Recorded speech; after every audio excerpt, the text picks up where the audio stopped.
Good evening, everyone.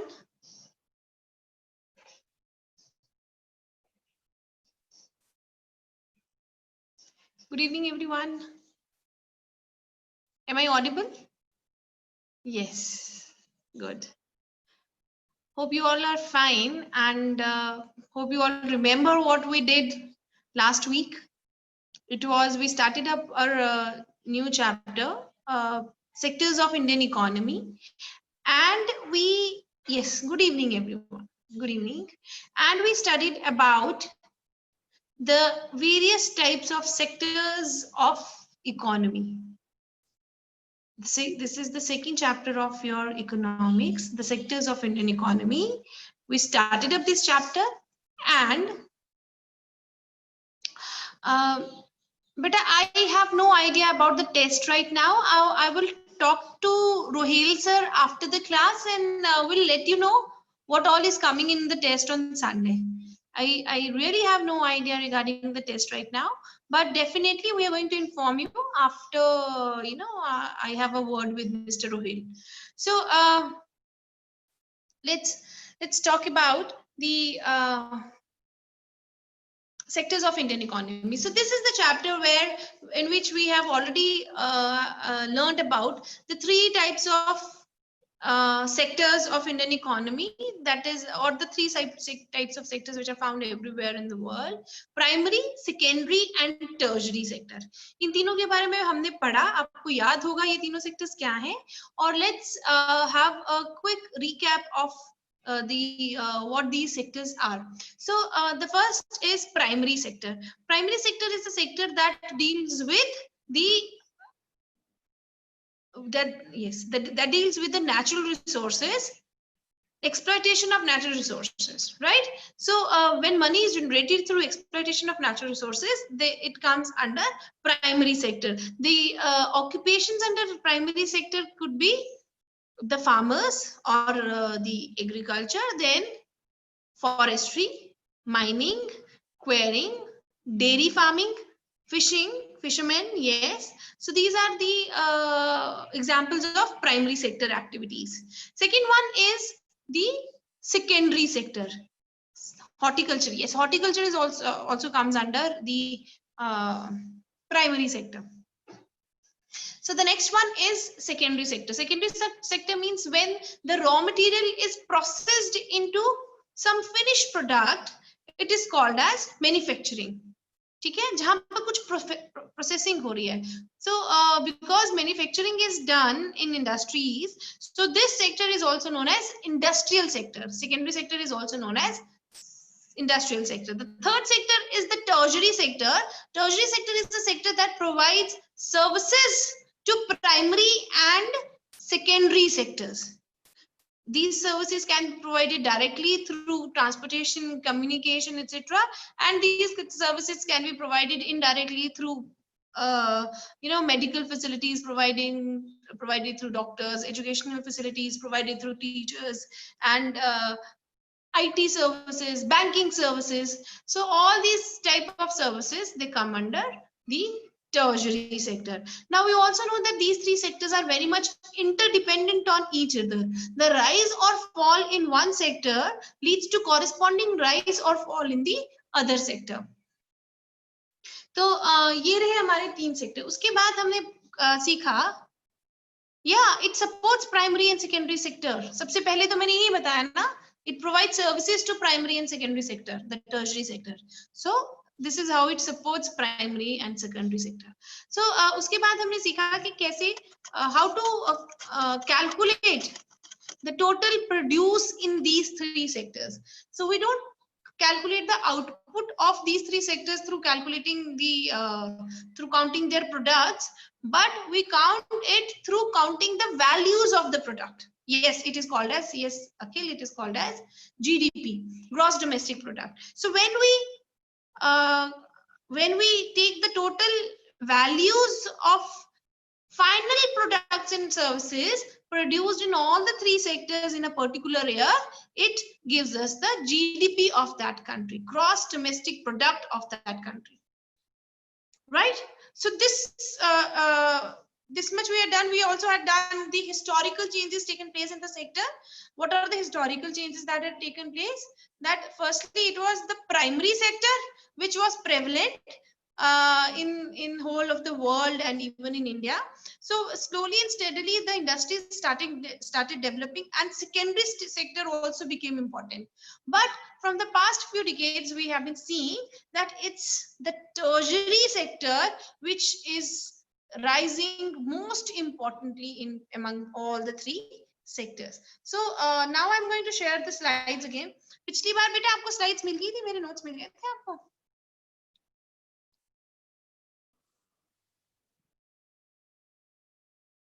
Good.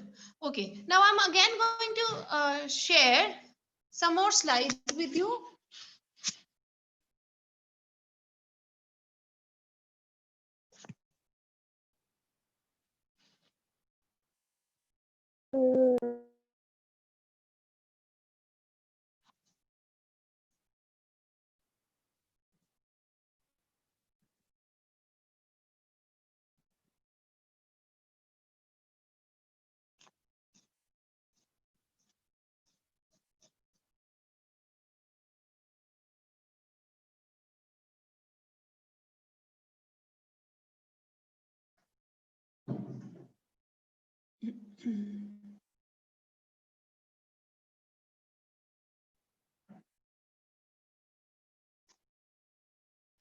Just a moment, beta. I'm just getting it.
Okay, I'm sorry, I'm not finding it. So हम लोग ऐसे ही पढ़ते हैं कि उसके बाद हमने देखा था कि rising importance of tertiary sector जो है हमारा next is the next topic is that why is this tertiary sector so important.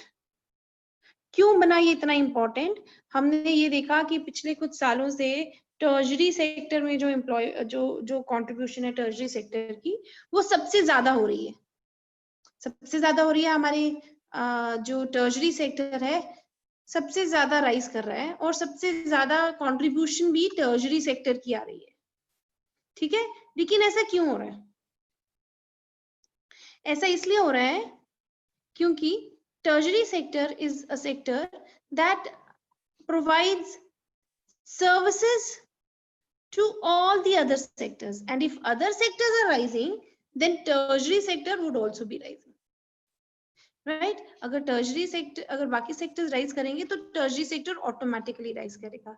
दूसरी बात, जब हम ये कहते हैं कि हमारे जितने भी गवर्नमेंट ने प्रोवाइड करनी है सर्विसेज, जब गवर्नमेंट सर्विसेज प्रोवाइड करेगी तो automatically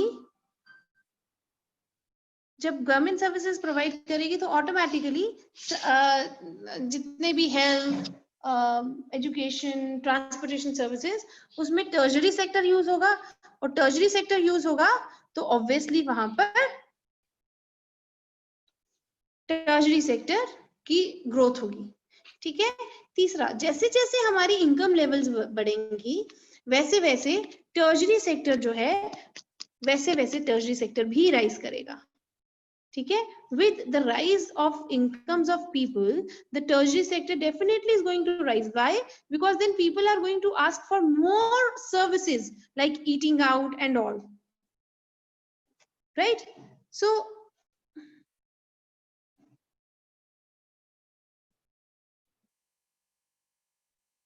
Can you see this slide here?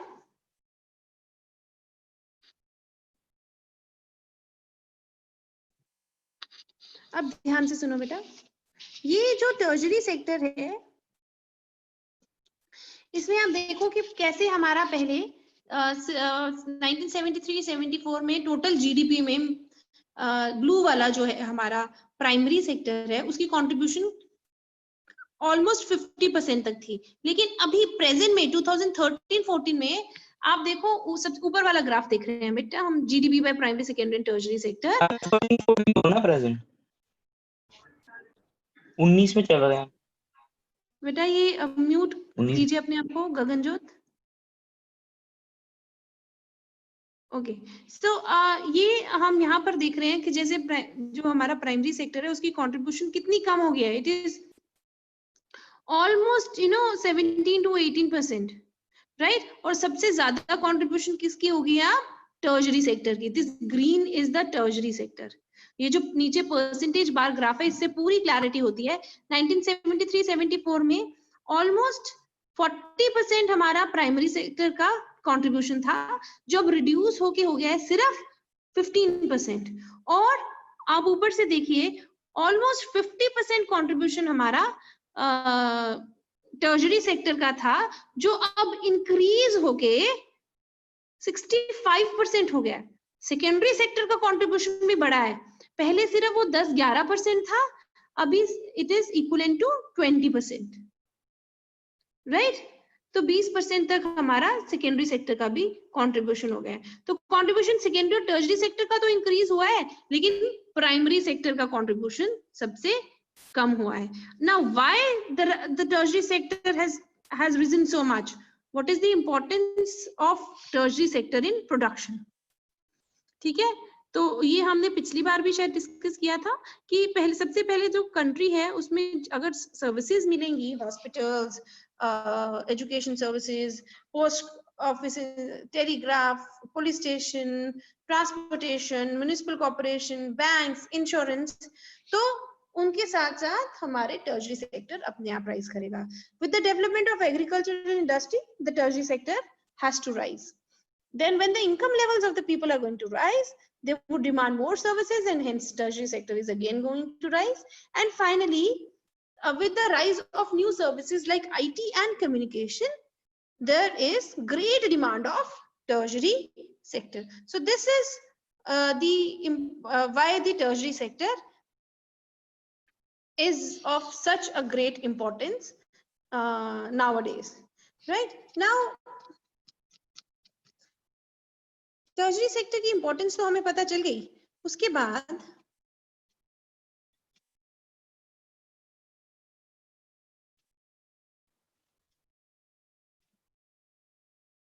अब हमने देखना है कि टर्शरी सेक्टर की कंट्रीब्यूशन तो बढ़ गई है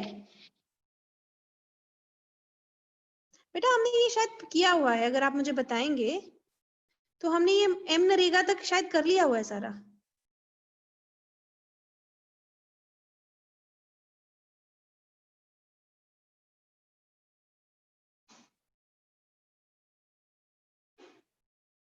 कर लिया ना? Okay, I'll repeat a bit more. तो हम अगर देखेंगे, अच्छा हमने नहीं किया, हमने यहीं से करना था फिर शुरू बेटा, जहां से हम कर रहे हैं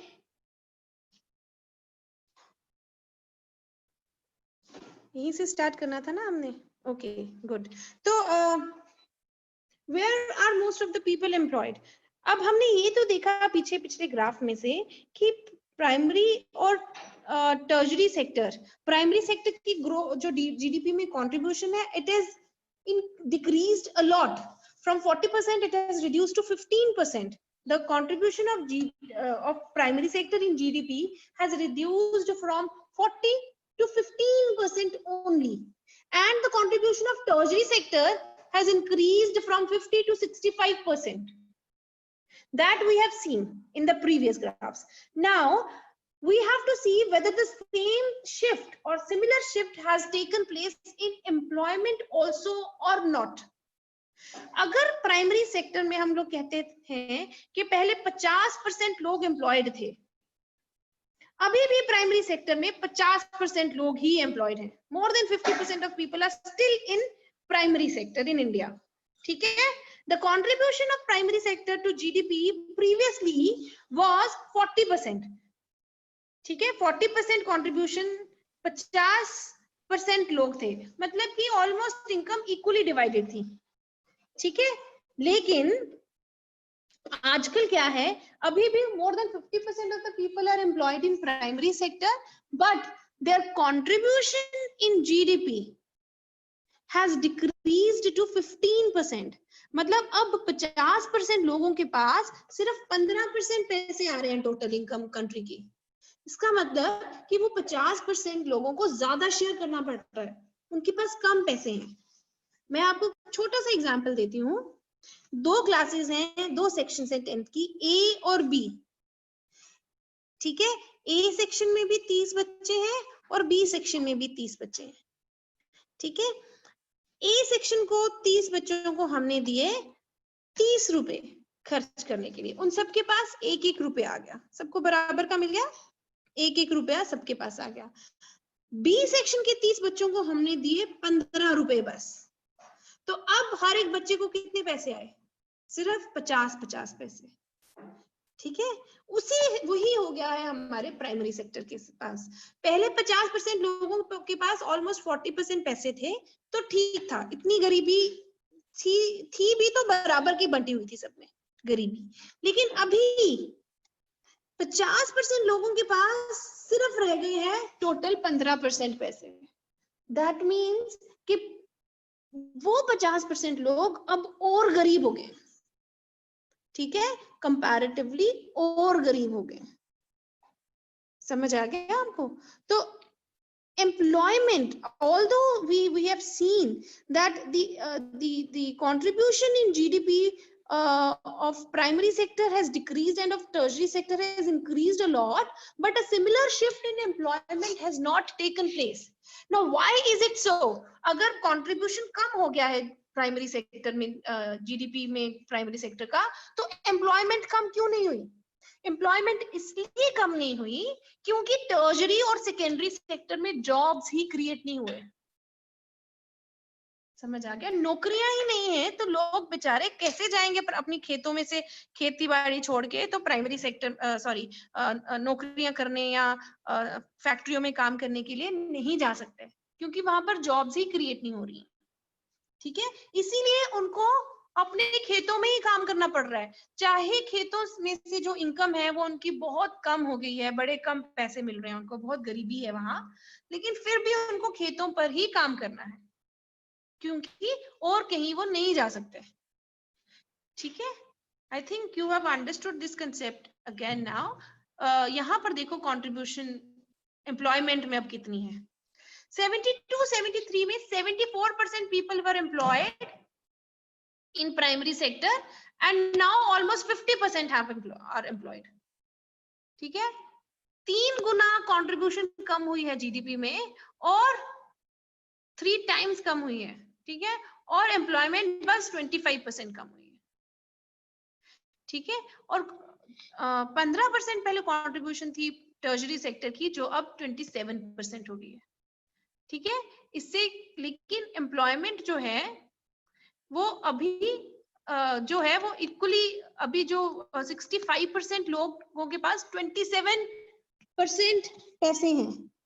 सॉरी, 27% लोगों के पास 65% पैसे हैं. तो आप देखिए, जहां पर 50% लोगों के पास सिर्फ 15% पैसे आ रहे हैं, वहीं 27% लोगों के पास 65% पैसे जा रहे हैं. हम दोबारा अपना ए और बी में एग्जाम्पल में आ जाते हैं. ए के पास 30 बच्चों के पास 1-1 रुपए आ रहा है.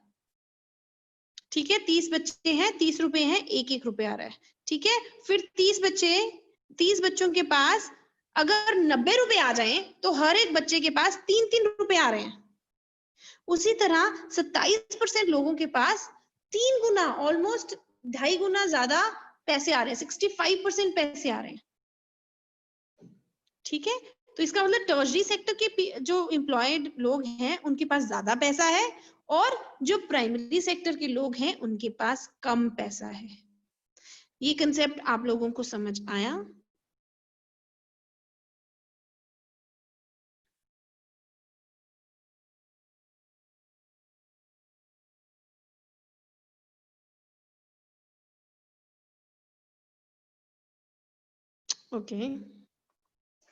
Okay, so let us read them out. Although we can observe that huge shift in share of GDP from primary to tertiary has taken place, but a similar shift, business nahi beta, tertiary does not mean business only. Tertiary mean all the services provided, चाहे वो doctor है, engineer है, teacher है, जो भी services provide कर रहे हैं, वहां पर लोगों की अच्छी इनकम हो रही है। और जो सेकेंडरी सेक्टर है, जो मैन्युफैक्चरिंग सेक्टर है, वहां पर भी लोगों की इनकम अच्छी है। ठीक है, आप देखो यहाँ पे 24% लोग सेकेंडरी सेक्टर में है और उनको कंट्रीब्यूशन भी ऑलमोस्ट 25% दे रहे हैं जीडीपी में, मतलब कि उनके पास भी ठीक पैसे आ रहे हैं। जो टर्शरी सेक्टर में उनके पास तो जितने लोग हैं उससे डबल पैसे आ रहे हैं, डबल से भी ज्यादा। तो सबसे ज्यादा पैसे टर्शरी सेक्टर में आ रहे हैं। और जो प्राइमरी सेक्टर में लोग हैं, 50% लोगों के पास सिर्फ 15% पैसे आ रहे हैं। इसका मतलब कि 3 गुना कम पैसे आ रहे हैं। तो सबसे गरीब लोग प्राइमरी सेक्टर में है, ठीक है, और टर्शरी सेक्टर में सबसे ज्यादा पैसे कमाए जा रहे हैं। The output in industrial sector has increased 9 times and in tertiary sector has increased 14 times, but the employment has only increased 3 and 5 times respectively. बेटा ये नोट्स बड़े इंपॉर्टेंट हैं, इनको अच्छी तरह समझ के पढ़िएगा जब घर में पढ़ेंगे, ठीक है। This means that in primary sector the employment is more than 50%, but its contribution to GDP is less than 20%, and in secondary and tertiary sector the employment is less than 50%. I'll get back to you, Lakshay. But their contribution to GDP is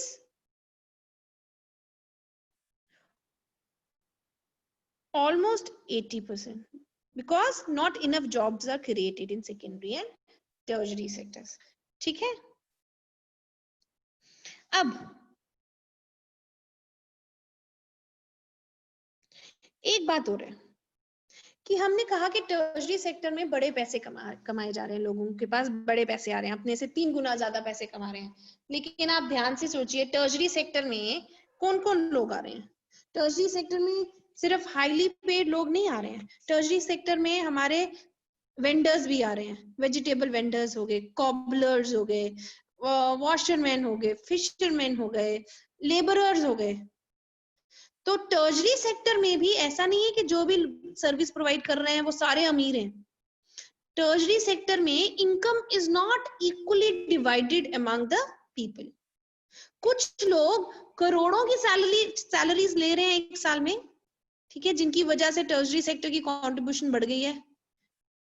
बड़ी बड़ी companies जो हैं अपने CEOs और अपने managers और बड़े बड़े इंजीनियर्स को कई कई करोड़ रुपए का ईयरली पैकेज देती है, ठीक है। और वहीं पे जो छोटे काम करने वाले लोग हैं उनको साल के 10 से 15 हजार भी कमाए नहीं जा रहे।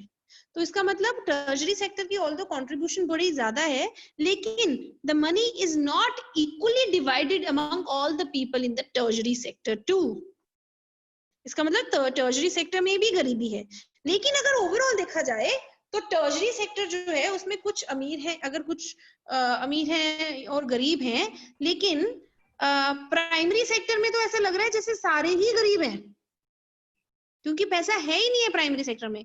बहुत कम गिने चुने ऐसे लोग जो बड़े लार्ज फार्मर्स होते हैं उनके पास थोड़ा बहुत पैसा होता है।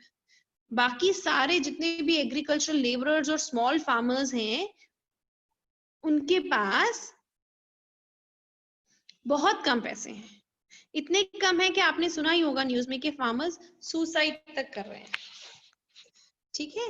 So this is what we have seen about employment. So this is the employment scenario of the various sectors, right?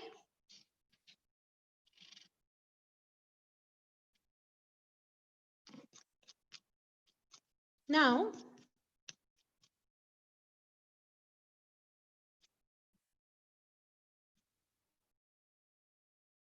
the next topic which we are going to do is under employment. अभी हमने समझा कि primary sector में,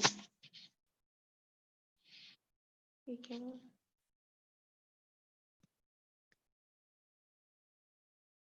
अभी हमने देखा कि primary sector में इतने कम पैसा होने के बावजूद इतने सारे लोग एम्प्लॉयड हैं, तो इसका कुछ ना कुछ इकोनॉमी पे तो असर होता होगा। अब क्या असर होता है वो अभी मैं समझाऊंगी आपको। क्या होता है कि जब इतने कम पैसों में इतने ज्यादा लोग एम्प्लॉयड रहते हैं एक जगह पे, तो वहां पर एक प्रॉब्लम आती है। किसकी प्रॉब्लम आती है? अंडर एम्प्लॉयमेंट की प्रॉब्लम आती है। ठीक है, under employment. So under employment क्या है कि जहां पर हिडन अनएम्प्लॉयमेंट है। Under employment is hidden unemployment. आपको मैं एक छोटा सा एग्जांपल देती हूँ जो आपकी बुक में भी दिया हुआ है। लक्ष्मी एक फार्मर का नाम है, ठीक है। उस फार्मर के पास छोटा सा अपना लैंड है और 5 फैमिली मेंबर्स हैं उसमें काम कर रहे हैं। जब 5 फैमिली मेंबर्स उसमें काम कर रहे हैं, पूरा साल उसमें खेती करते हैं, फसल उगाते हैं, तो उसमें से सिर्फ इतना पैसा आता है कि वो बस पूरे साल अपना पेट पाल सके, बस थोड़ा सा पैसा आता है, ठीक है। और खेत में इतना काम भी नहीं होता कि 5 लोग उसमें काम करें। अगर उन 5 लोगों की जगह सिर्फ 2 लोग भी खेतों में काम करें ना, तब भी आउटपुट उतना ही रहेगा। इसका मतलब कि वो जो 3 लोग हैं वो एक्स्ट्रा है वहां पर, ठीक है। वो जो 3 लोग हैं वो एक्स्ट्रा हैं और उनके काम की वहां जरूरत भी नहीं है, ठीक है। अगर उन 3, सपोज वो 5 लोग मिलके फसल उगा के, कुछ फसल उगा के साल का 20,000 रुपया कमा लेते हैं, ठीक है। अगर वो 3 लोग हटा दिए जाएं, सिर्फ 2 लोग काम करे हुए, तब भी वो साल का 20,000 रुपए कमा लेंगे, ठीक है। अगर उन 3 लोगों के, वो जो एक्स्ट्रा काम कर रहे हैं वहां पे, उन लोगों को हटाकर कहीं और काम दे दिया जाए, छोटा मोटा लेबरर का या कोई भी काम दे दिया जाए, तो वो 3 लोग एक्स्ट्रा पैसा कमाना शुरू हो जाएंगे।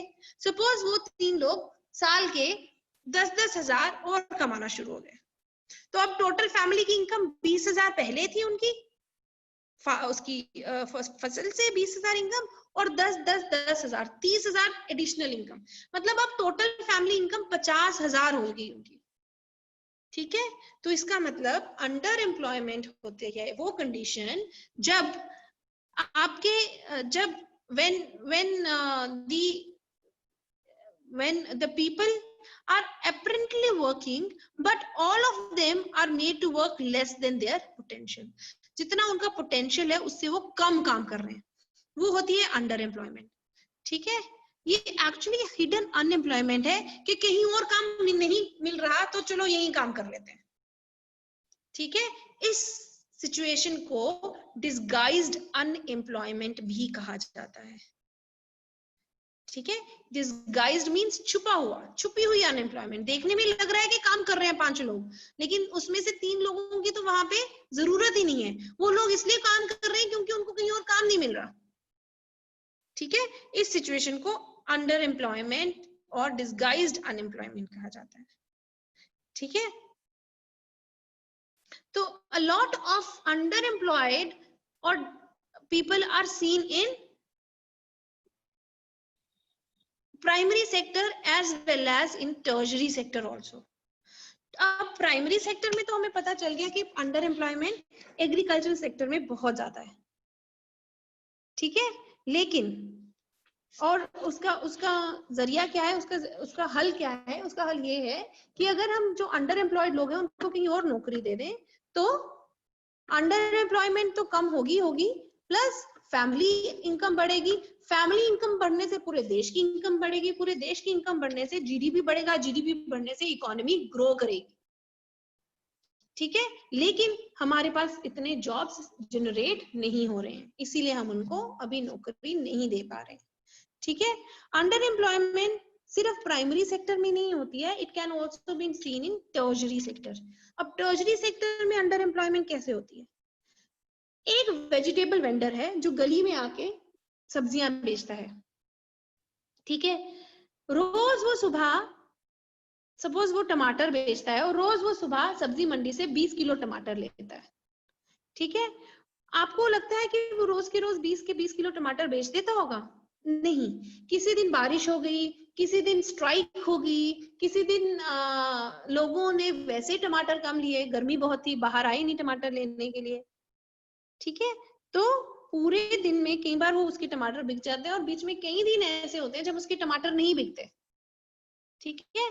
तो अगर वो एक दिन टमाटर बेच के 200 रुपए कमाता है तो रोज वो 200 रुपए नहीं कमा पाएगा, किसी दिन वो सिर्फ 20 रुपए कमाएगा, किसी दिन वो 50 रुपए कमाएगा, किसी दिन कोई पैसा नहीं कमाएगा।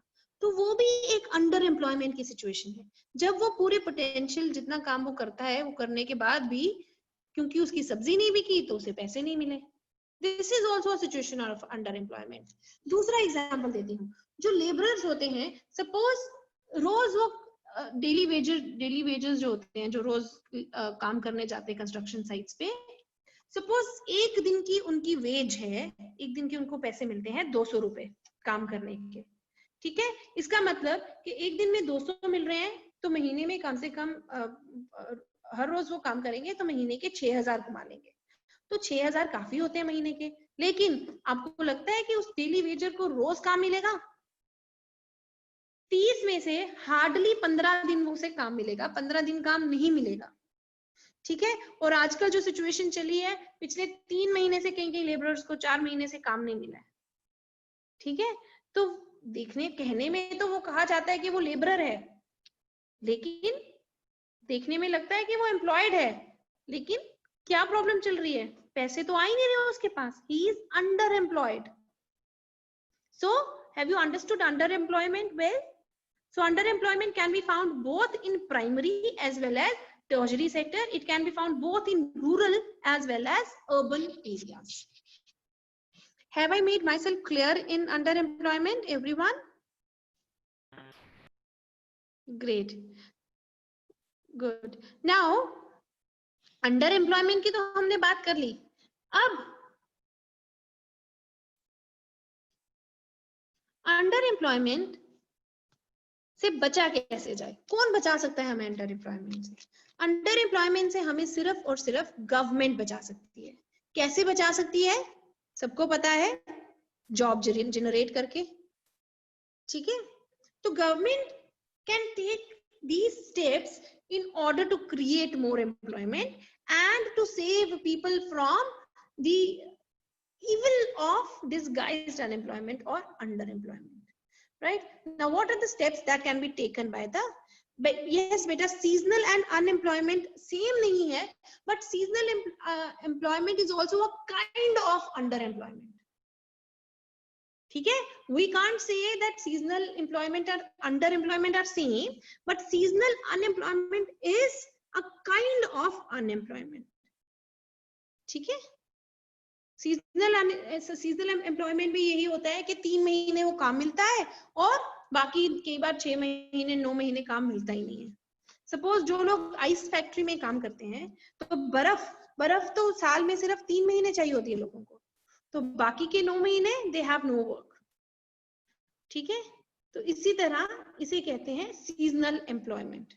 Seasonal employment is also an example of under employment or disguised unemployment, ठीक है। now how can more employment be created? so कैसे create कर सकती है? government provide कर सकती है irrigation facilities so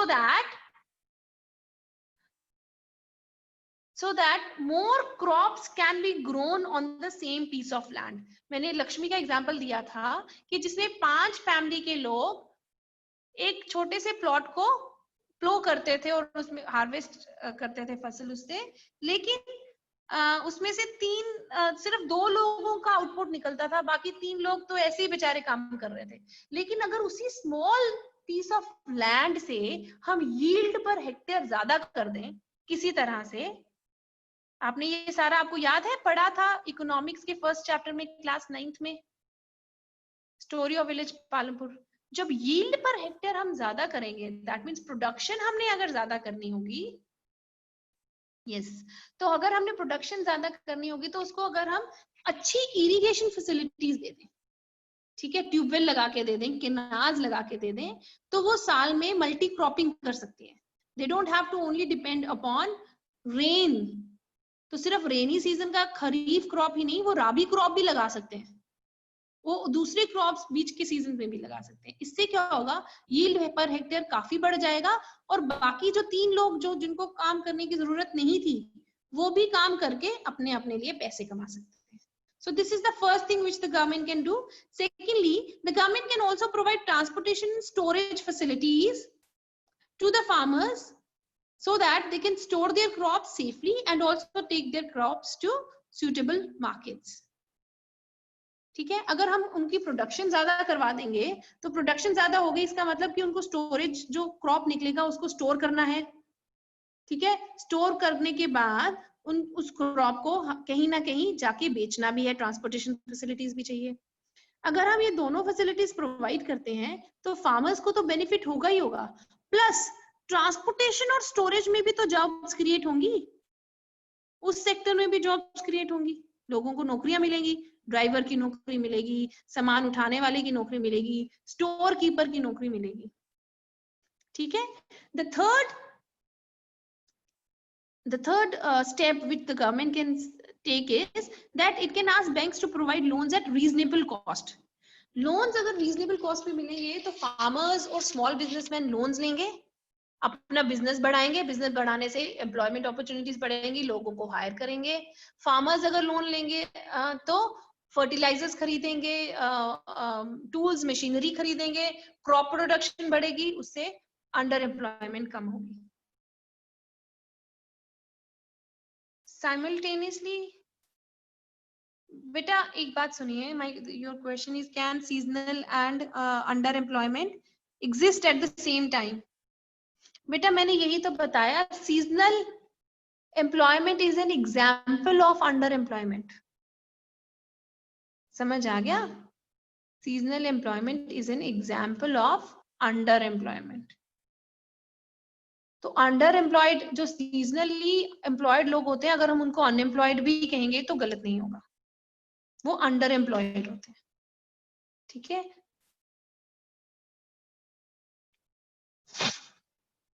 okay, now the government can also help in setting up small scale industries and providing various services like honey collection centers, cold storage, processing agricultural items and all to the people. इससे भी the jobs will be created. Small scale industry को अगर बढ़ावा मिलेगा तो बड़े लोगों को employment मिलेगी. हनी कलेक्शन सेंटर, ऐसी छोटी छोटी चीजें रूरल एरियाज में खोलेंगे ना, जैसे हनी कलेक्शन सेंटर्स हो गए, कोल्ड स्टोरेज फैसिलिटीज, और एग्रीकल्चर प्रोडक्ट्स को प्रोसेस करना, जैसे आलू को पैक करना या एग्रीकल्चर प्रोड्यूस को पैक करना. तो ऐसी चीजें अगर गवर्नमेंट प्रोवाइड कराएगी तो उससे एम्प्लॉयमेंट जनरेट होगी. And finally in the industries of education, health and IT, lakhs of jobs, lakhs of seats are still vacant. ठीक है, बहुत सारे जो सीट्स हैं वो एजुकेशन, हेल्थ और टूरिज्म सेक्टर में अभी भी वेकेंट है.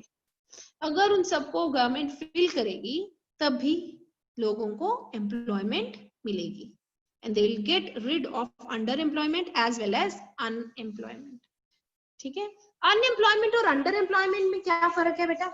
ये क्वेश्चन बहुत बार पढ़ा होगा आपने. What is the difference between underemployment and unemployment? Unemployment can be clearly seen as people who don't have any job, who are not doing anything, who are not earning anything. ठीक है, but underemployment means they are working,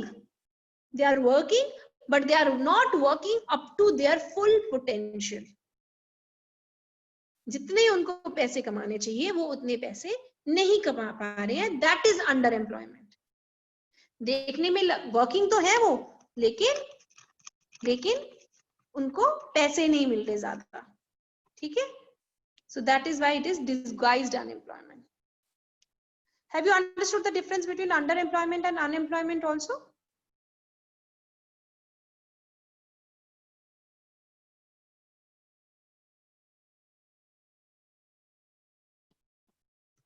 Now we are going to start up the next topic,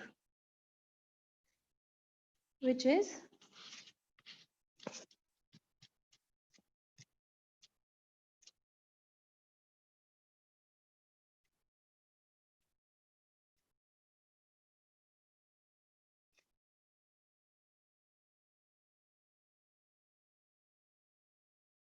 MNREGA, Mahatma Gandhi National Rural Employment Guarantee Act, which was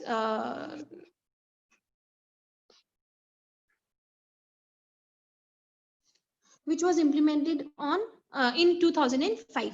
So this MNREGA, Mahatma Gandhi National Rural Employment Guarantee Act, इसके बारे में आपने पिछली classes में भी पढ़ा होगा, इस क्लास में मैं ब्रश अप कर देती हूँ कि गवर्नमेंट की अभी हमने स्कीम्स पढ़ी कि गवर्नमेंट क्या क्या कर सकती है एम्प्लॉयमेंट दिलाने के लिए, लेकिन वो सारे काम करने से पहले के लिए गवर्नमेंट को काफी टाइम चाहिए, ठीक है, वो सारे काम करने के लिए गवर्नमेंट को काफी टाइम चाहिए। और yes, it is still applicable in rural areas में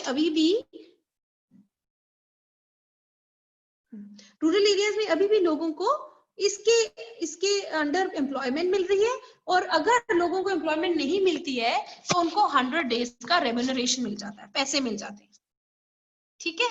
इससे क्या होता है कि कुछ ना कुछ जिनके पास काम नहीं है उनको कुछ, this act was implemented under right to work act.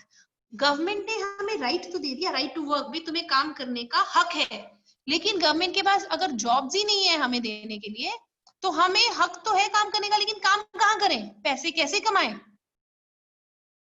ठीक है। तो पैसे कमाने के लिए, काम करने के लिए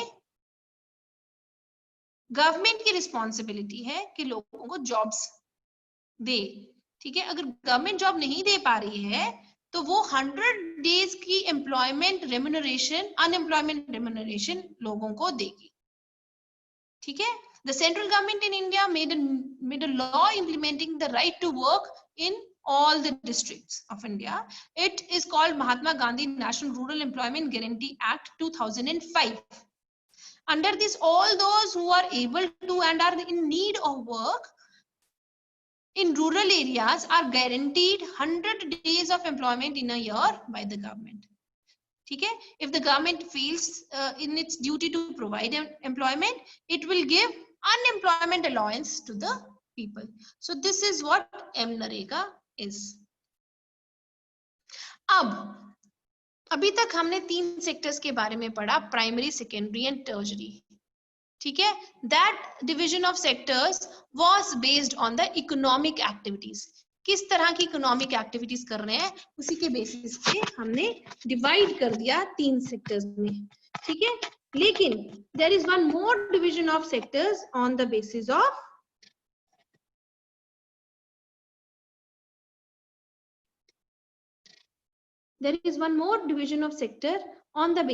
working conditions, that is organized and unorganized sector. Division of sector on the basis of organized and unorganized sector, on the basis of conditions of work, ठीक है। पहले था प्राइमरी, टर्शरी और सेकेंडरी सेक्टर जो थे वो थे on the basis of economic activities. This division of sector is based on the working conditions. जहां पर हम काम कर रहे हैं वहां की वर्किंग कंडीशंस कैसी हैं, अगर वो अच्छी हैं, रूल्स एंड रेगुलेशंस को फॉलो करती हैं, अगर वो कंडीशंस जो हैं वो हमें छुट्टियां देती हैं, ओवर टाइम के पैसे देती हैं, हेल्थ बेनिफिट्स देती हैं, क्लीन एंड सेफ एनवायरनमेंट देती है वर्किंग के लिए, that comes under organised sector. और अनऑर्गेनाइज्ड सेक्टर वो सेक्टर है जहां पर कोई रूल्स एंड रेगुलेशंस फॉलो नहीं होते हैं और वेजेस बड़ी कम होती हैं लोगों की, उनको हरास किया जाता है, एक्सप्लॉइट किया जाता है, छुट्टियों के पैसे नहीं मिलते हैं, कोई मेडिकल बेनिफिट्स नहीं मिलता है, पेंशन नहीं मिलती है। समझ आ गया? लेबरर्स जो होते हैं वो अनऑर्गेनाइज्ड सेक्टर्स के होते हैं, ठीक है, क्योंकि ये ऑर्गेनाइज्ड और अनऑर्गेनाइज्ड सेक्टर जो है, आप ये मत सोचिए कि जितनी भी गवर्नमेंट ऑर्गेनाइजेशंस हैं वो ऑर्गेनाइज्ड है और जितनी भी प्राइवेट है वो अनऑर्गेनाइज्ड है, ऐसा नहीं है। ठीक है, ऑर्गेनाइज सेक्टर में गवर्नमेंट के सारे एंटरप्राइजेस तो आते ही हैं, प्लस बहुत सारी प्राइवेट एंटरप्राइजेस भी आते हैं। Most of the multinational companies, big schools and big malls and shops, they are organized. वो अपने एम्प्लॉयज को बड़े ऑर्गेनाइज तरीके से रखते हैं, उनको नौकरी से निकालने से पहले नोटिस देते हैं, जॉब सिक्योरिटी होती है, मेडिकल बेनिफिट्स मिलता है, rules and regulations are followed. ठीक है, सो अनऑर्गेनाइज्ड कहाँ पर मिलते हैं हमें? जो छोटे शॉपकीपर्स पे, जो शॉप्स पे जो काम करते हैं लड़के आके, जो आप कभी दुकान पे कोई सामान लेने जाओगे तो एक तो मकान दुकान का मालिक होगा, एक जोमैटो, बेटा Zomato is also organised. No unorganised sector, या अनऑर्गेनाइज्ड सेक्टर इलीगल, देखो इलीगल तब होगा अमेज़न डिलीवरी बॉय। बेटा मैंने अभी बताया कि जितनी भी बड़ी कंपनीज हैं, अमेज़न, फ्लिपकार्ट, इनके जो डिलीवरी बॉयज हैं उनको प्रॉपर नौकरी मिलती है, जितना सैलरी में लिखा जाएगा उतनी सैलरी मिलती है उनको। ठीक है, सैलरी के साथ साथ उनको दूसरे बेनिफिट्स भी मिलते हैं। ठीक है, अब अनऑर्गेनाइज सेक्टर कहां पर होता है? अब मैंने यहाँ पर बच्चे don't write the names of the sites only now, मैंने एक का एक्सप्लेन किया है, इसका मतलब सारे वैसे ही करते हैं। ठीक है,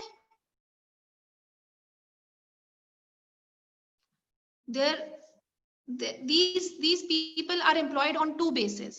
जो ये जो डिलीवरी बॉयज होते हैं, या तो उनको सैलरी बेसिस पे एम्प्लॉय किया जाता है, या उनको डिलीवरी बेसिस पे एम्प्लॉय, जितनी डिलीवरीज करेंगे उतने पैसे कमाएंगे। ठीक है, और जितना प्रॉमिस किया जाता है उनको कि आपको इतना % मिलेगा, उतना मिलता है उनको। ठीक है, so this is not much unorganised. Unorganised पता कहाँ पे होता है? अनऑर्गेनाइज कहाँ पर होता है? जो ये जो लेबरर्स होते हैं, इनको जैसे शॉपकीपर्स पे छोटे छोटे लड़कों से काम करवाते हैं, कई बार डोमेस्टिक हेल्प्स बड़े अनऑर्गेनाइज होते हैं, उनसे काम करवाते हैं, और जिस दिन छुट्टी कर ली काम वाली ने, उस दिन उसके पैसे काट लिए। ठीक है, तो वो होता है अनऑर्गेनाइज सेक्टर, जहां पर आपको टर्म्स और कंडीशंस फॉलो नहीं होती है। चाइल्ड लेबर तो है ही इलीगल बेटा, चाइल्ड लेबर कोई नहीं कर सकता। चाइल्ड लेबर अगर कोई कर रहा है, 14 साल से छोटे बच्चे को कहीं पे आपने देखा एम्प्लॉयड, तो आप उसी वक्त पुलिस को बुला के उसे अरेस्ट करवा सकते हैं। चाइल्ड लेबर ऑर्गेनाइज्ड अनऑर्गेनाइज्ड नहीं, वो टोटली इलीगल है। अनऑर्गेनाइज सेक्टर, अब गवर्नमेंट को पता है कि अनऑर्गेनाइज सेक्टर चल रहा है, लेकिन कोई कंप्लेन नहीं करता। क्यों कंप्लेन नहीं करता? क्योंकि लोगों के पास अर्निंग तो है ही नहीं कहीं। ठीक है, इतनी पॉपुलेशन है कि अगर तुम काम नहीं करोगे 100 रुपए रोज के, तो मैं किसी और को रख लूंगा 100 रुपए रोज पे, तो कुछ ना कुछ कहीं ना कहीं से काम उनको मिल ही जाता है। तो unorganised sector is not a good sector, so government should make attempts to turn unorganised sector into organised sector. Right now, where, how to protect workers in the unorganized sector? Unorganised sector में workers को कैसे protect किया जाए, या unorganised sector मिलता कहां पर है? ठीक है, let me see your questions now.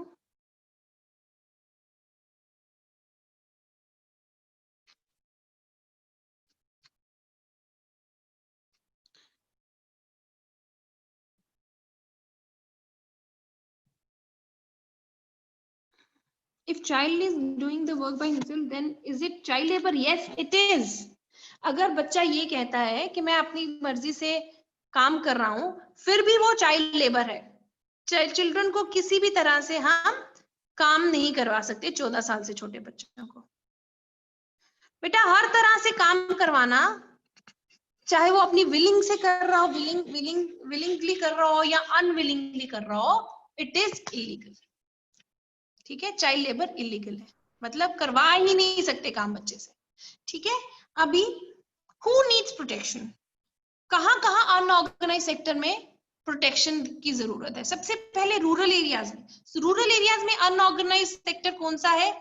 जैसे एग्रीकल्चरल लेबरर्स हो गए, जो खेतों में लेबरर्स काम करते हैं, small and marginal farmers, share croppers होते हैं जो किसी के खेतों में अपना क्रॉप उगाते हैं, अपने खेत होते नहीं, किसी के खेतों में जाके उगाते हैं और फिर उनको शेयर देते हैं कि आप, हम जो मालिक होते हैं उनको शेयर दे देते हैं, भी आप इतना रख लेना और बाकी हमें दे देना, ठीक है, उनको भी एक्सप्लॉइट किया जाता है। उसके बाद artisans such as weavers, blacksmiths, carpenters, so these are the people in rural areas which come under unorganized sector, ठीक है। उसके बाद अर्बन एरियाज में अनऑर्गेनाइज सेक्टर में कौन कौन आते हैं? Workers of small scale industry, casual workers in construction, trade and transport में जो वर्कर्स होते हैं, and street vendors, head load workers, rag pickers, ठीक है। ये सारे लोग जो होते हैं ये सारे अनऑर्गेनाइज सेक्टर में आते हैं अर्बन एरियाज।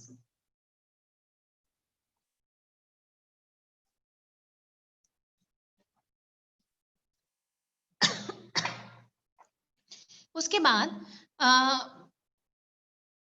रूरल और अर्बन एरियाज में तो अनऑर्गेनाइज सेक्टर हमें मिलता ही मिलता है। There is one more group of people which is very much exploited, those are the SCs and STs and backward classes, ठीक है। SCs, इन लोगों को एक तो अनऑर्गेनाइज सेक्टर में काम करना पड़ता है, ठीक है। दूसरा, इन लोगों को इकोनॉमिक डिस्क्रिमिनेशन के साथ साथ सोशल डिस्क्रिमिनेशन भी झेलनी पड़ती है। अरे Manav Jyot, no, they get lot of facilities. आप लोगों को पता ही नहीं है कि हमारे कंट्री की सिचुएशन क्या है। हम लोग इसी, अब ध्यान से सुनना बेटा मेरी बातें, जिनको लगता है कि रिजर्वेशन मिल गई है SCs STs को तो वो जो है वो सारे के सारे ठीक हो गए। अब ध्यान से सुनिएगा वंस एंड फॉर ऑल।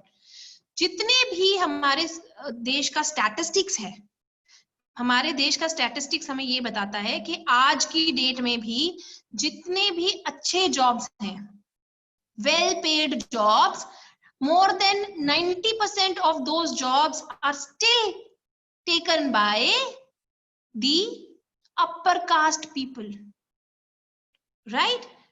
समझ आ गया? अभी भी more than 90% of SCs STs are illiterate, not educated at all. अभी भी more than 90% of lower caste people do menial jobs. समझ आया? इसीलिए आपको ये जो लगता है ना कि हमारे एग्जाम्स में ज्यादा मार्क्स आते हैं, उनके कम मार्क्स आते हैं, उनको प्रेफरेंस मिल रही है, तो ये रिजर्वेशन का सिस्टम गलत नहीं है, बहुत अच्छा सिस्टम है, जिससे कि हम उन लोगों को रिजर्वेशन देते हैं जिन बेचारों को हमने कई 100 सालों तक मेन स्ट्रीम में नहीं आने दिया, और अभी भी वही हाल है हमारा। आपके सिलेबस से जो चैप्टर कटा है ना, gender, religion and caste, it was a wonderful chapter. अगर वो चैप्टर आप पढ़ लेते तो आपको पता चलता कि रिजर्वेशन का क्या सच्चाई है हमारे देश में, ठीक है। हम कहते हैं ना कि अपर कास्ट लोगों को कोई रिजर्वेशन नहीं मिल रही है, कोई फैसिलिटीज नहीं मिल रही है, और लोअर कास्ट को मिल रही है, और लोअर कास्ट बड़े ज्यादा प्रोग्रेस कर रहे हैं और जनरल कैटेगरीज वाले नहीं कर रहे हैं। बेटा ऐसा नहीं है। अभी भी जितने भी हमारे यहाँ पे छोटे काम किए जाते हैं ना, मीनियल जॉब्स, अगर आपको आज मैं एक सर्वे दूं, अभी तो कोरोना फैल गया हुआ है, अगर कोरोना नहीं होता आप बाहर निकल के सर्वे करो कि कितने स्वीपर्स हैं जो अपर कास्ट से बिलोंग करते हैं, कितने लेबरर्स हैं जो अपर कास्ट से बिलोंग करते हैं, कितने स्मॉल स्केल इंडस्ट्री के जो वर्कर्स हैं वो अपर कास्ट से बिलोंग करते हैं, ठीक है। You will not find any person doing menial job from upper caste, ठीक है। अब आ जाओ अच्छे जॉब्स पे। अब आप देखो जितने भी बड़े बड़े इंडस्ट्रियलिस्ट हैं, ठीक है, जितने भी बड़े रिच लोग हैं, बिजनेसमैन हैं, और जितने भी, क्योंकि सर्विस में थोड़े बहुत लोगों को आपको लगता है कि सर्विस सेक्टर में थोड़े बहुत को रिजर्वेशन मिल जाती है, लेकिन अभी भी देखेंगे तो मैक्सिमम जितने भी हाई लेवल पोस्ट हैं, they are all occupied by the upper caste. समझ आया? तो अगर उनको रिजर्वेशन दी जा रही है तो वो किसी रीजन से दी जा रही है। आप लोग जो भी कोई बात करते हो बेटा, base your facts on statistics पे बात किया करो कि मैम हमारे अपर कास्ट में सिर्फ 50% लोग हैं जो जिनको अच्छी जॉब्स मिली हुई है, बाकी 50% के साथ डिस्क्रिमिनेशन हो रही है। अरे 50% नहीं, 90% लोग जो हैं वो सेटल हैं अपर कास्ट के अच्छी तरह, ठीक है, और 90% लोग जो है वो लोअर कास्ट के, उन बेचारों को फैसिलिटीज तक पहुंच ही नहीं पाते। प्रॉब्लम कहां पर है? प्रॉब्लम यहाँ है कि जो लोअर कास्ट के लोग हैं उनको जो रिजर्वेशन दी हुई है उसमें क्या है कि एक फैमिली में जब एक बार रिजर्वेशन मिल जाती है, एक फैमिली में जब रिजर्वेशन मिल जाती है तो बार बार वहां रिजर्वेशन नहीं मिलनी चाहिए। बेटा आईएएस आईपीएस में रिजर्वेशन उतनी ही है जितनी प्रोवाइड करवाई गई है, नॉट मोर देन 27%। तो not more than 27% of IAS and IPS officers can belong to SCs or STs. ठीक है, 27% से ज्यादा SCs नहीं होंगे IAS में, समझ आया? लेकिन IAS ऑफिसर्स होते कितने हैं ये बताइए पहले मुझे, ठीक है? IAS ऑफिसर्स कितने होंगे पूरी पॉपुलेशन में इंडिया में? अगर वो थोड़े से गवर्नमेंट जॉब्स में, पता है there are only handful of people who are into these government jobs and all. Maximum people are, आपको अभी बताया मैंने, more than 50% are in agriculture. Agriculture में जितने अगर 50% लोग हैं उसमें से 80% जो प्राइमरी सेक्टर में है वो एग्रीकल्चर लेबरर्स हैं जिनके पास लैंड भी नहीं है, वो सारे के सारे एससीज एसटीज हैं, बैकवर्ड क्लासेस के। बेटा this discussion can go on and on for hours and hours, you know, I can speak on it, ठीक है? तो we should not be against reservation. Yes, we can speak against reservation, not against reservation, but the way in which the reservations are being followed or implemented in India. But reservation definitely is required. आप हालत तो देखो lower caste की, फिर बात करो बेटा। अगर 10 IAS ऑफिसर्स आपको दिख जाते हैं एससीज एसटीज के तो आपको लगता है कि बड़ी उन्होंने तरक्की कर ली। बेटा कुछ तरक्की नहीं की है, हमारी कंट्री का खराब हालात ही इसीलिए हैं क्योंकि लोअर कास्ट लोगों के पास एजुकेशन, हेल्थ और जॉब्स कुछ नहीं है। अगर इन सबको ये सारी चीजें मिल जाए तो our country can progress like any developed country. Yes, reservation should be economic basis, ठीक है? अकुल जी, आपके सवालों के जवाब, सवाल ये हो रहा है कि हम बड़ा हार्डवर्क करते हैं, हम बड़ा हार्डवर्क करते हैं। ठीक है भाई, हार्डवर्क कर रहे हो तो आप सोचो कि आपकी जो 60% आपको सीट्स मिली है आपने उसी में compete करना है, समझ रहे हो?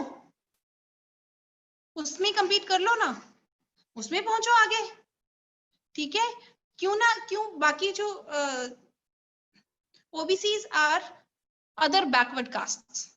पहले जब हमारा शेड्यूल बना था उसमें सिर्फ एससीज और एसटीज थी, पर बाद में कई ऐसे थोड़े अपर कास्ट के भी लोग थे जो इकोनॉमिकली बैकवर्ड थे, उनको ओबीसीज में लाया गया। Other backward caste are not lower caste people, other backward castes are not lower caste people. OBCs are the economically and socially backward people, economically mostly backward people, ठीक है? Okay, let's stop the discussion on this, and if whenever we are going to have a face to face class, then we'll discuss this. अभी मुझे ये chapter complete करने दो। I'm going to take 5 extra minutes of you now because आपने मुझे पहले पढ़ाने नहीं दिया।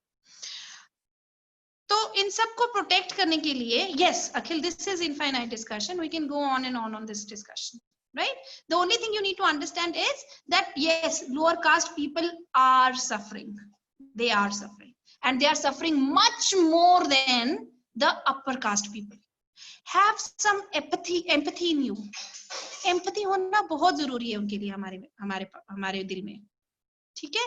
हम उनके लिए हेट्रेड नहीं रख सकते अपने दिल में, ठीक है? सिर्फ ये देख के कि 10 IAS ऑफिसर एक्स्ट्रा सिलेक्ट हो गए हैं या 10 IIT में इंजीनियर्स एक्स्ट्रा सिलेक्ट हो गए रिजर्वेशंस के कारण, लेकिन जो करोड़ों एससीज और एसटीज अभी भी मीनियल जॉब्स कर रहे हैं उनकी हालत देखो, जब तक हम उनको मेन स्ट्रीम में नहीं लाएंगे तब तक वो हमारे बराबर नहीं आके खड़े हो सकते। 10 साल की एक्सटेंशन मिली है उनको, मिलती थी इनिशियली, हर साल एक्सटेंड इसीलिए कर दिया जाता है क्योंकि देश के हालात सुधर ही नहीं रहे हैं लोअर कास्ट को लेके। अभी भी स्टैटिस्टिक्स यही बताता है कि एससीज और STs still are not developed at all. ठीक है, तो गवर्नमेंट को प्रोटेक्ट करना है। Akul, just stop it. We can discuss it after we have a face to face. We'll discuss all the cases there.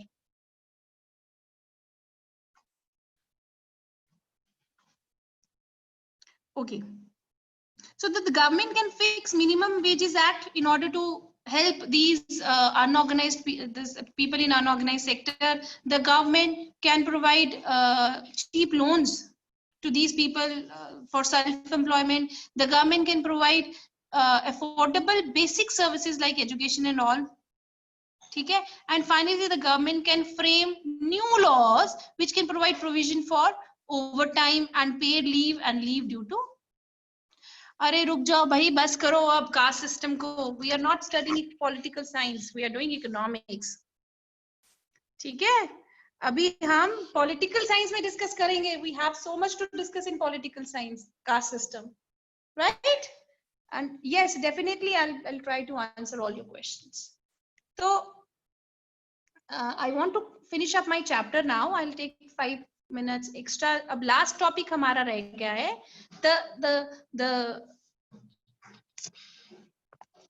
let me okay, the last topic left is that the sectors are further divided into 2 more forms, public and private sector, based on ownership. On the basis of ownership also, पहले हमने पढ़ा on the basis of economic activities, the sectors are divided into primary, secondary and tertiary. On the basis of working conditions, the sectors are divided into organized and unorganized. Now on the basis of ownership, the sectors are divided into public sector and private sector. ठीक है, किसका है, किसको कौन own कर रहा है sector को? ठीक है, पब्लिक सेक्टर है which where the services are provided and the sector is owned by the government. Public sector हो गया जहां पर सर्विसेज और सेक्टर जो है वो गवर्नमेंट का है। प्राइवेट सेक्टर हो गया when the assets are owned by and services are provided by the private people or companies, वो प्राइवेट सेक्टर हो गया। ठीक है, पब्लिक सेक्टर में आगे हमारे government schools, government parks, government hospitals, roads, dams जो बन रहे हैं, mostly all these are they come under public facilities, public sector. Private sector में जो भी है आपका रिलायंस, टाटा, विप्रो, प्राइवेट जितनी भी कंपनीज हैं वो सारे प्राइवेट सेक्टर के अंदर आते हैं। ठीक है, the main objective of government sector or public sector is not to earn profit but to work for the welfare of the people, right? And the main aim of private sector is, you know, is to earn profit. ठीक है, organized and unorganized sector are categorized on the basis of working conditions, on the basis of working conditions. इन सब की मैं आपको slides पूरा का पूरा slides भेज दूंगी बेटा, you can study through that.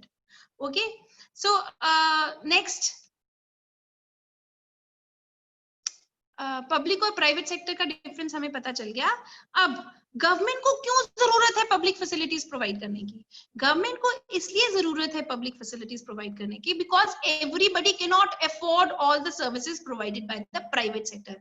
We know that private sector is only motivated by profits, private sector is only motivated by profits, but public sector is a sector that takes care of the people, welfare of the people, right?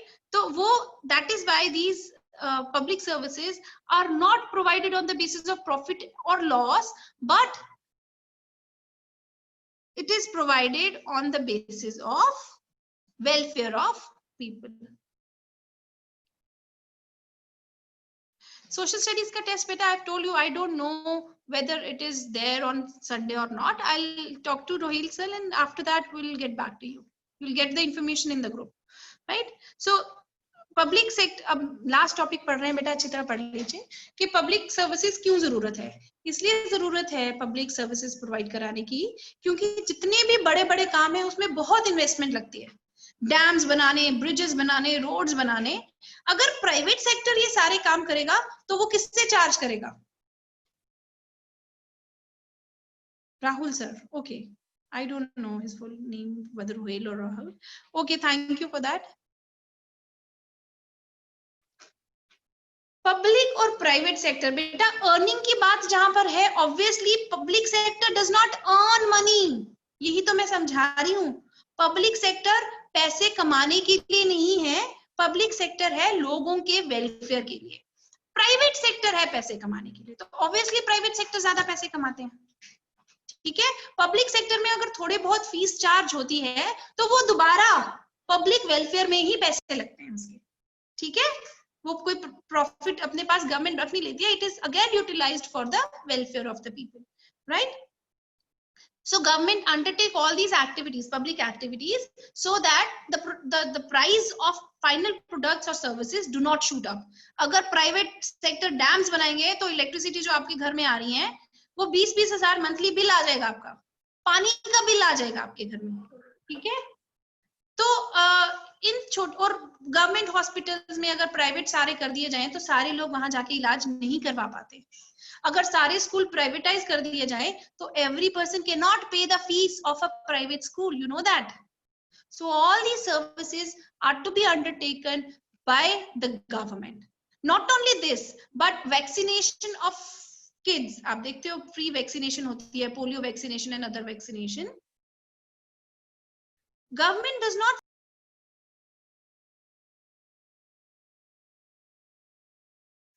तो हमारे taxes से जितने पैसे हैं government के पास, वो सारे के सारे पैसे are utilised in the public welfare. ठीक है, उसी तरह राशन जो लोगों को दिया जाता है, महंगा खरीदा जाता है लेकिन लोगों को सस्ता प्रोवाइड किया जाता है फेयर प्राइस शॉप से। ऐसा क्यों किया जाता है? ताकि गरीब से गरीब लोग भी जो है वो खाना खा सके। ठीक है, so this is all in this chapter, sectors of Indian economy. पहले मुझे बताइए, आप सबको ये चैप्टर समझ आ गया अच्छी तरह?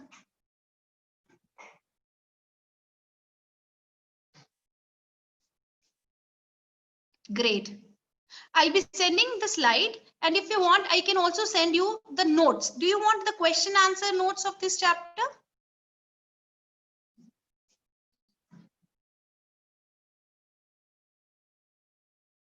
क्वेश्चन आंसर नोट्स भी मैं भेज दूंगी आपको, और आपको मैं इस चैप्टर के स्लाइड्स भी भेज दूंगी। ठीक है, have I send you the notes of first chapter development?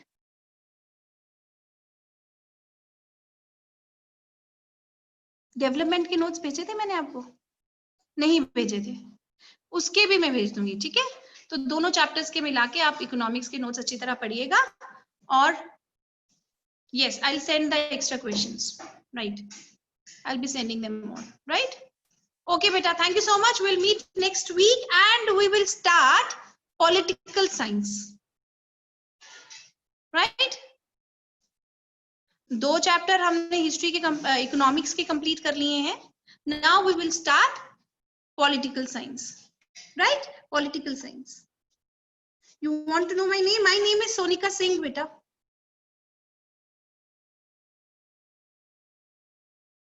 Okay, all the best. See you next week. Thank you everyone. Thank you so much.